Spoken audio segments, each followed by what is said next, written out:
this essential rawness, you know,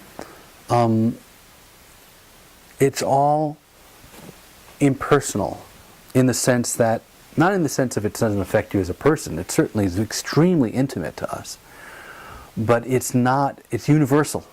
That's what I mean by impersonal. It's not about you. It's the nature of it, that feeling. You see, it's like something happened, an event, but no event actually happened, but it feels like traumatic. That's the core wound. Then on top of it, we look through our past and we recognize events, especially when we're very young often, that are like core issues, that are sort of what we attribute the trauma to, but it really isn't about that. And those are core issues. So core issues are what deep therapy work with. And the thing is that, you know, it's very helpful because you get in touch with more and more existential pain if you go into those core issues in therapy, but doesn't actually end up leading to a solution. What it ends up is, you know, all the reasons you're fucked up, but you're still the same. It's just hard. I mean, and therapy, when it's good, can help you adapt and, you know, come to terms to some degree, but what the existential angst, the existential wound, has nothing to do with any event. It has to do with actually an unconscious comparison, and it's becoming conscious in your case, because you're talking humanly, like what could have been and what I am. So it's almost like you have this dream of you could have been an unselfish kind of, whatever kind of person, right? And then there's what you've seen. It's almost like the dream is almost like an intuition of something else that you really are, which is your conscious nature.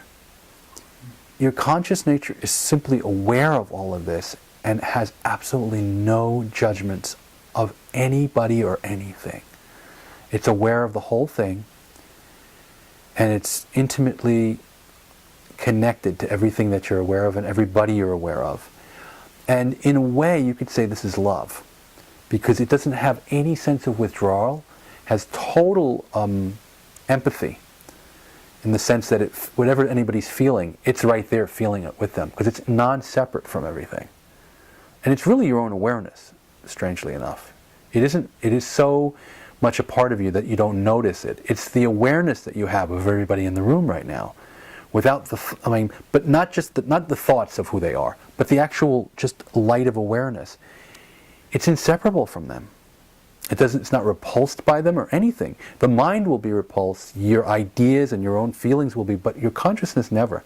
It just is like light. Light doesn't have any particular feelings about anything, but it's absolutely intimate to everything. It never will withdraw from anything. And it illuminates everything. That's your conscious nature. Your conscious nature is, light is always at peace. It doesn't matter what's going on, light is just on it. It doesn't, some great thing, and light is just right there. So it's in a state of equanimity, you could say. Your conscious nature is always love, peace, absolute patience, but a kind of patience that is not even patience, because patience has a sense of impatience lurking. It's like it's work. I'm being patient, you know, like it's not like that. It's like patient where it's just not, hey, patient, impatient, I'm here for the duration. This is it, you know, this is what consciousness is. It's just there for as long as there is there. And that's so intrinsic to you that everything else, like your thoughts, your mind, your body, your impulses, in contrast to that, it's glaring. Even though as you're talking, part of me is, you know, it's hopeless. You know, you're never going to be able to get out of this box. You know? What box? Feeling. Yeah, what box, actually? There's no box. And feeling of limits, they are feelings of limits. But they're not in a box. Your awareness is always simply free. It doesn't even have a way to be caged. It's like the sky. You can put stuff in the sky, but you can't put the sky in something. Yeah, it's funny that I guess I really meant feeling, you know, the limits of who I am. Yeah. There's no... This container is just a conception. That's right. Exactly. The limits of who you are, you're never going to stop feeling. And that's the wound. And the limits of who you are not your fault. In fact, it's just the way that you could say manifest existence or Shakti or the goddess, or we could even throw all those words out. Just the nature of life is, it shows up as limitation, life. And life shows up in this awareness, because no awareness, no life. No life, no awareness. They're married. In other words, life could be going on. If your awareness wasn't there, you wouldn't know it. There would be no experience of it. Right? And if your awareness was there and no life, it would have nothing to shine on, and it would be nothing. You'd be aware of nothing, like deep sleep.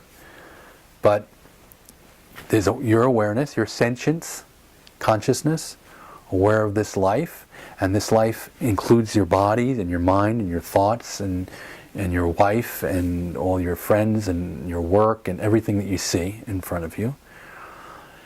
And it's all limited. It's nothing but limits. And it's all passing. And there's nothing wrong with that. It's this comparing.